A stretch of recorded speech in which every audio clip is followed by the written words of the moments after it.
Lorsque vous achetez un appareil ICT220, celui-ci se compose selon ses options d'une alimentation électrique, d'un câble téléphonique, d'un câble réseau, d'une Magic Box en V1 ou V2 et d'un pinpad IPP280, IPP310 ou supérieur. Votre appareil peut être aussi accompagné d'une SIM GPRS si vous devez l'utiliser sur le réseau mobile. Il peut aussi être accompagné d'un ou plusieurs rouleaux de papier. Avant de réaliser vos branchements, veillez à bien choisir l'emplacement de travail pour que vos paiements se passent dans de bonnes conditions. Veillez à dégager les alentours de la prise électrique murale car le transformateur de l'appareil bancaire a besoin de respirer. Le confiner dans un endroit non aéré peut induire une chauffe prématurée importante qui le rendra inutilisable. Si vous avez un pinpad, prenez soin de bien choisir son emplacement pour que les clients puissent y accéder facilement sans tirer sur le câble.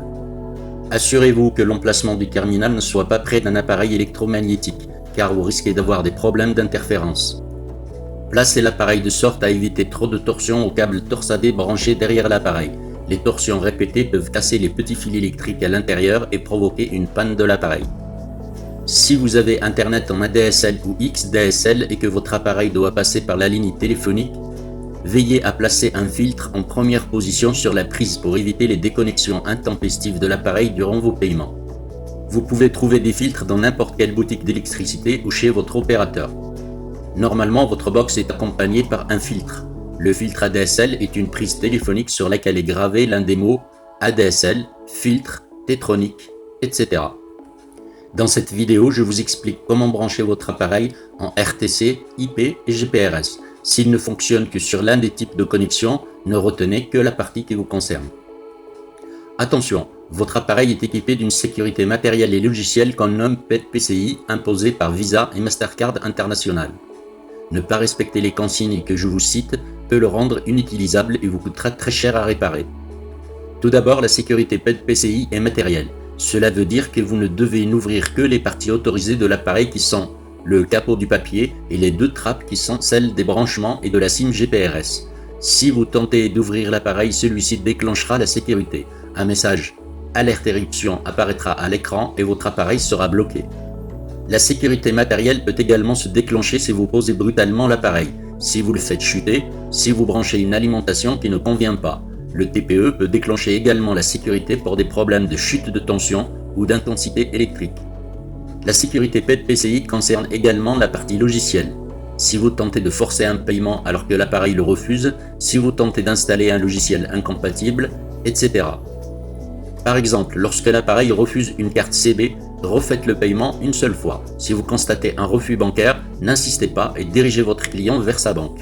Faites vos branchements dans l'ordre qui suit.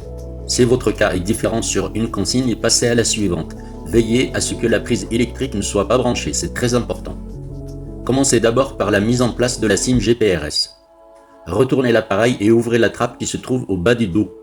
Placez l'appareil de sorte que l'imprimante soit de votre côté. Placez vos pouces sur le couvercle là où se trouve une trace ronde comme celle d'un doigt. Exercez une pression et poussez pour l'ouvrir. Regardez bien l'emplacement marqué GPRS. Insérez doucement votre SIM de sorte que le petit côté coupé soit vers l'extérieur côté flanc de l'appareil et le dessin de la puce vers le bas. Enfoncez la SIM jusqu'à ce qu'elle touche la butée. Ne forcez surtout pas. Une fois terminé, refermez la trappe. Occupez-vous maintenant de la Magic Box. C'est le câble torsadé qui dispose d'une noix d'un côté et de l'autre, 4 ou 5 prises selon les options de l'appareil. Les branchements de la Magic Box se trouvent dans la trappe du haut sous l'appareil. Regardez les interstices en bas du couvercle. Placez les angles de l'index et du majeur dans les deux interstices et tirez pour ouvrir la trappe. Branchez la prise pour le téléphone en appuyant jusqu'à entendre un petit clic. Branchez maintenant l'alimentation électrique. Branchez le port COM si vous avez la Magic Box V2. Branchez le câble Ethernet puis la prise RS232. Branchez la prise USB du pinpad en poussant légèrement le câble Ethernet. Veillez à ce que la partie bloc câble soit bien placée et refermez le couvercle. Posez maintenant votre appareil et son pinpad à l'emplacement de travail que vous avez choisi. Passez au branchement de la Magic Box.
Branchez en premier le câble Ethernet dans ETH et à l'autre extrémité à votre box ou routeur sur une prise Ethernet.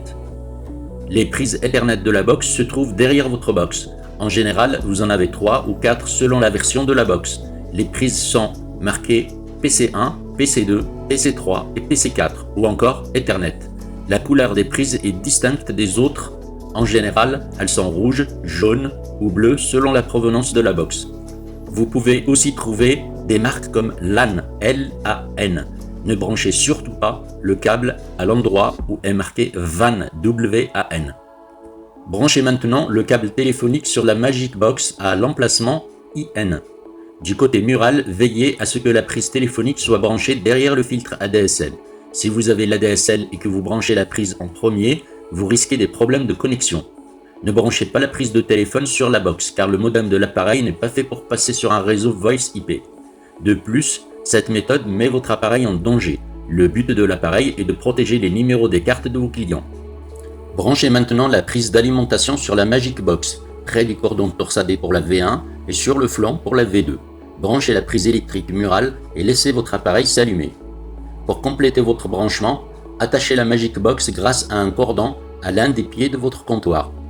Attacher la Magic Box permet d'éviter de tirer sur les câbles autres que celui de la Magic Box lorsque vous déplacez l'appareil ou le tendez à vos clients si vous n'avez pas de pinpad.